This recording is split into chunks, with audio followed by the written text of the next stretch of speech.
The Conjuring house, formerly known as the Old Arnold Estate, is located in Harrisville, a small village in the town of Burrillville, Rhode Island. This 14-room farmhouse was built in 1736, making it one of the oldest homes in the area.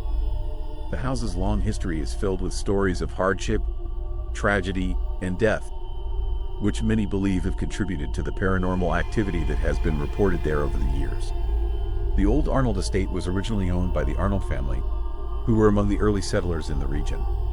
The property was a large working farm, and several generations of the Arnold family lived and died there. The house itself witnessed numerous deaths, both natural and unnatural, including drownings, suicides, and murders, which later became focal points for the haunting claims. The land on which the house stands has a history that predates the arrival of the Arnolds, with Native American tribes having inhabited the area for centuries. Some believe that this land holds a residual energy from the past, further fueling the eerie occurrences that have been reported. Throughout the 18th and 19th centuries, the house passed through various owners, each contributing to the house's lore in different ways. Some families lived in relative peace, while others reported strange and unsettling experiences. The house's isolated location, coupled with the tragic events that transpired there, set the stage for what would become one of the most famous hauntings in American history. The most well-known chapter in the history of the Conjuring house began in January 1971, when the Perron family moved into the property. Roger and Carolyn Perron, along with their 5 daughters, Andrea, Nancy, Christine, Cindy, and April, were drawn to the charm and rustic beauty of the old farmhouse, unaware of the dark history that lurked within its walls. Soon after moving in, the family began to experience strange phenomena that would escalate into a full-blown haunting. Initially, the disturbances were minor, objects moving on their own, strange noises, and cold spots in certain areas of the house. However, it wasn't long before the family began to witness apparitions and encounter other more malevolent forces. The Perron children reported seeing the spirits of various entities, some of whom seemed benevolent, while others exuded a sense of malevolence. Carolyn Perron, in particular, bore the brunt of the haunting. She claimed to have been physically attacked by unseen forces, with bruises and scratches appearing on her body without any apparent cause.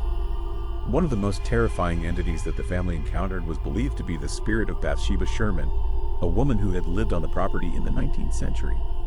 Bathsheba was rumored to have been a witch who had sacrificed her own child to the devil. According to local lore, Bathsheba had cursed the land, and her spirit was said to torment anyone who lived there.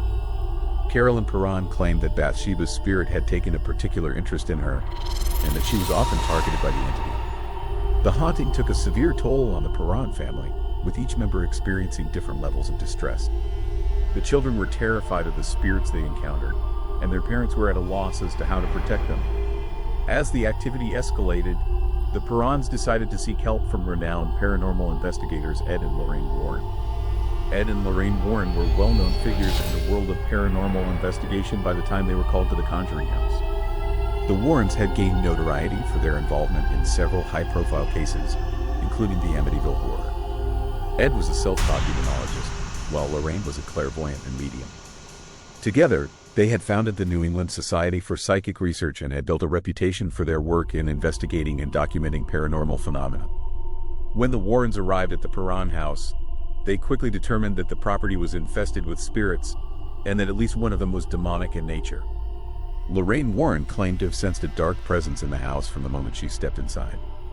The Warrens conducted several investigations at the property, during which they documented various paranormal occurrences, including strange noises, apparitions, and objects moving on their own. One of the most disturbing aspects of the case was the Warrens' belief that the spirit of Bathsheba Sherman was the primary source of the haunting. Lorraine claimed that Bathsheba had cursed the land and was now possessing Carolyn Perron, using her as a conduit for her malevolent energy.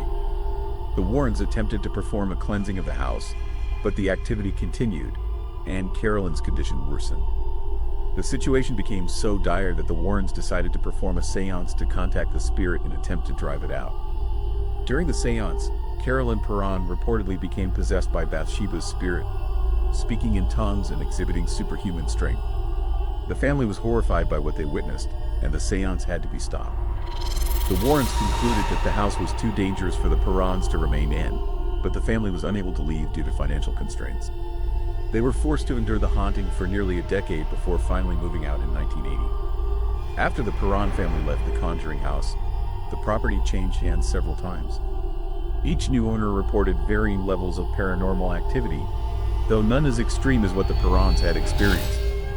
Some residents claimed to hear strange noises or see apparitions, while others reported a general feeling of unease or being watched. However, none of the subsequent owners faced the level of torment that the Perron family endured. The house's reputation as a haunted location continued to grow, attracting the attention of paranormal enthusiasts, ghost hunters, and curious onlookers. Over the years, the Conjuring house became a popular destination for those interested in the supernatural, with many visiting the property in the hopes of experiencing the paranormal for themselves. In 2019, the house was purchased by Corey and Jennifer Heinzen, a couple with a deep interest in the paranormal. The Heinzens began documenting their experiences at the house, sharing their findings with the public. They reported strange occurrences, such as doors opening and closing on their own, footsteps in empty rooms, and the feeling of being watched. Despite these experiences, the Heinzens maintained that the spirits in the house were not malevolent, and they continued to live on the property while conducting their own investigations.